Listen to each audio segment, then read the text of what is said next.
Bună ziua și mulțumesc mult că sunteți aici. Prezentarea mea va fi în engleză, dar iau întrebări în toate limbile pe care le știu. Deci engleză, română, orice.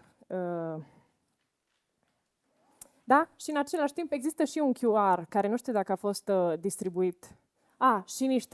Și pentru oricine își dorește să aibă discursul în română, avem și niște pliante, variante ale discursului în română și le putem împărți prin sală. Așa. Să începem cu treaba. Right. Opa.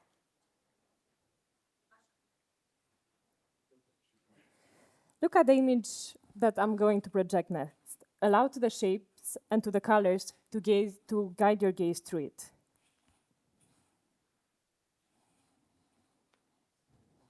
Keep looking and don't think of anything else.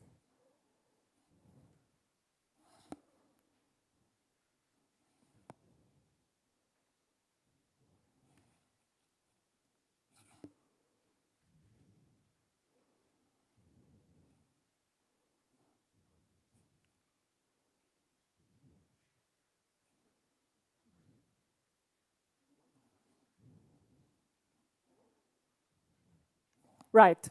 30 of the most important seconds of this presentation are done, and I'm congratulating you for the good work. You've spent a good time doing that. The View of Delft by Vermeer is a painting in which light is so present that it's hard to believe that more than half of the picture is covered by clouds.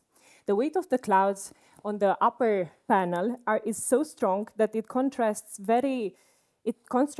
strongly with the sunny sandbanks where 5 people are waiting to take a barge to go to Rotterdam, to Delfshaven, or to Schiedam. Over the water, the buildings are showing a prosperous, thriving, calm, and majestic city.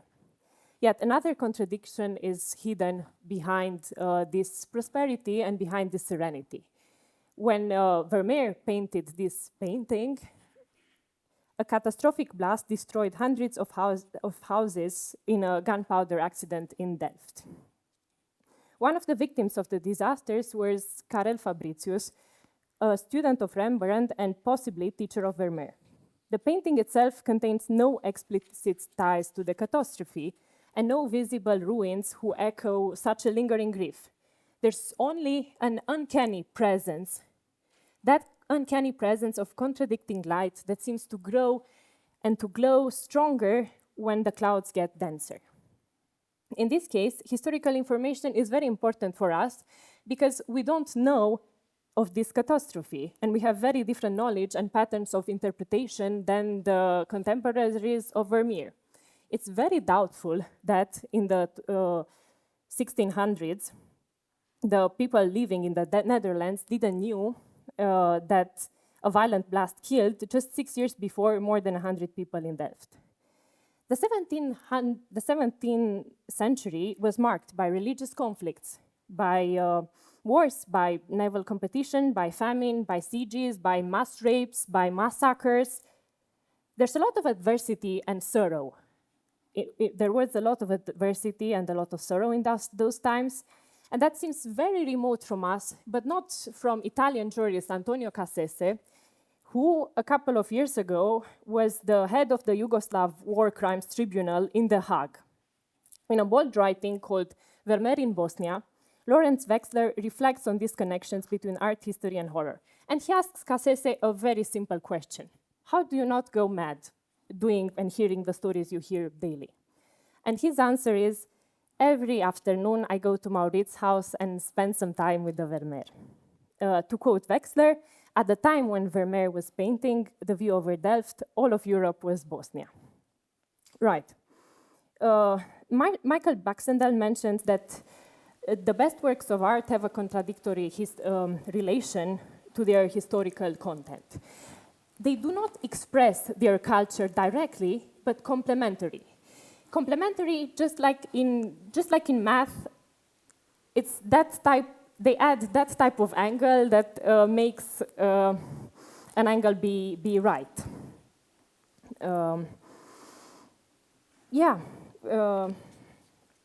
The careful composition and the calm atmosphere in this painting are designed to communicate control, but they also have an opposite emotional current. They cast an ominous feeling, and they do not reflect a tragedy after it happened, but they suggest that fragile moment before the tragedy is about to happen.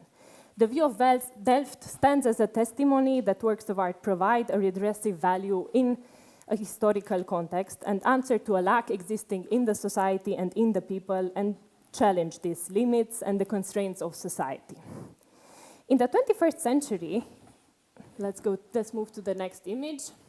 Right, my question for you is whether in the 21st century art can still provide redressive value. And in order to help you get to what lack is art answering to, I'm going to tell you an anecdote about the painting we just saw, about the view of Delft. So Marcel Proust said that it's the most beautiful painting in the world. And also had a seizure in front of the painting, which inspired one of his characters to die in front of the painting in the fifth volume of In Search of Lost Time. What is the one thing we never have enough these days? What is the thing that we always complain we lack? It's time.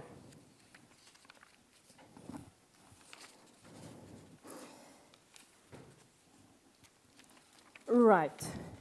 Image making is in a very particularly vulnerable position today because the visual media occupies such a role, but also so much time in our lives, and its importance grows continuously. Image brings together information, knowledge, identity, power, stereotype.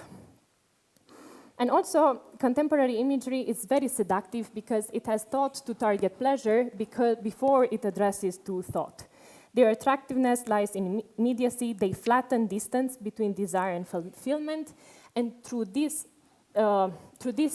flatness, they abolish time.